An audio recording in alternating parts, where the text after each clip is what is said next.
ម៉ៃឃ្លីប្រធានមន្ត្រីធនធានទឹកខេត្តកំពង់ឆ្នាំងកឹបកេងលុយរត់រាប់សែនដុល្លារក្នុងមួយឆ្នាំបើការចុះផ្សាយរបស់សារព័ត៌មាន CHK News នៅថ្ងៃទី23ខែធ្នូនេះបានឲ្យដឹងថាលោកដោកប៊ុនថុនប្រធានមន្ត្រីធនធានទឹកខេត្តកំពង់ឆ្នាំងសប្តាហ៍ថ្ងៃកំពុងទទួលបានលុយចូលហោប៉ៅរបស់ខ្លួនយ៉ាងច្រើនដោយក្នុងមួយឆ្នាំចំណូលថវិកាមិនក្រោម700លានរៀលពីការចំណាយទៅលើគម្រោងថែទាំសំណង់ធារាសាស្ត្រប្រចាំដែលផ្ដល់មកមន្ត្រីតាមរយៈការចរចាថ្លៃនិងគម្រោងផ្ទាល់របស់មន្ត្រីដែលធ្វើលទ្ធកម្មបែបឈុតឆាកសម្ដែងនោះតាមសេចក្តីរាយការណ៍បានបង្ហាញឲ្យដឹងថា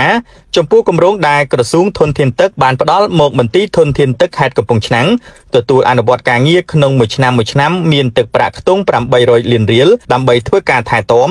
និងជួសជុលសំណង់ធារាសាស្ត្រប្រចាំជូនក្រសួងប៉ុន្តែនៅពេលទទួលបានគម្រោងលោកដោកប៊ុនថុនប្រធានមន្ត្រីធនធានទឹកខេត្តកំពង់ឆ្នាំងតែងតែបិទបាំងចំនួនតួលេខទឹកប្រាក់សម្រាប់អនុវត្តការងារទាំងនោះសារព័ត៌មាន CHK News បានបញ្ជាក់ទៀតថាដោយសារតម្លៃគម្រោងនោះខ្ពស់ខ្លាំងមានទឹកប្រាក់ច្រើនគឺចាប់ពី800លានរៀលដល់ជិត900លានរៀលប៉ុន្តែបើគេចំណាយថែទាំនិងជួសជុលសំណង់ទាំងនោះជាក់ស្ដែងគឺវាតិចឆ្ងាយណាស់អាចចំណាយអស់សរុបមិនដល់100លានរៀលផងនៅសល់ទាំងប៉ុន្មានលោកប្រធានមន្ត្រីប្រមូលយកស្ទើរអស់មិនសូវចែកឬអាណិតមន្ត្រីក្បែរខ្លួននោះទេរឿងចែកផលសំបីអ្នកដឹងរឿងនឹងកាន់ធ្វើឯកសារដើម្បីទទួលលុយទូទាត់ពីរដ្ឋនោះក៏មិនសូវបានផលប៉ុន្មានដែរសូមបញ្ជាក់ផងដែរថានៅឆ្នាំ2022លោកប្រធានមន្ត្រីបានទទួលគម្រោងមន្ត្រីធនធានទឹកខេត្តកំពង់ឆ្នាំងបានទទួលគម្រោងថែទាំសំណង់ធារាសាស្ត្រប្រចាំពីក្រសួងតម្លៃជាង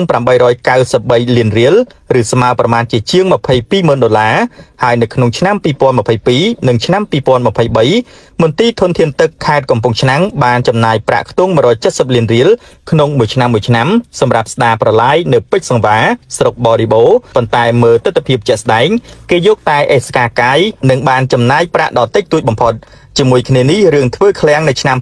2022ចំណាយខ្ទង់290លានរៀលនិងនៅឆ្នាំ2023ចំណាយខ្ទង់290លានរៀលសម្រាប់ធ្វើឃ្លាំងបន្តនិងជួសជុលទ្វារបង្អួចតិចតួចរបស់អគាររដ្ឋបាលមន្ទីរប៉ុន្តែចំណាយទាំងនេះត្រូវបានគេមើលឃើញថាជាការចំណាយដ៏ធំសម្បើមលទ្ធផលសែនតិចដូច្នេះបង្ហាញពីរឿងមិនប្រក្រតីយ៉ាងធ្ងន់ធ្ងរ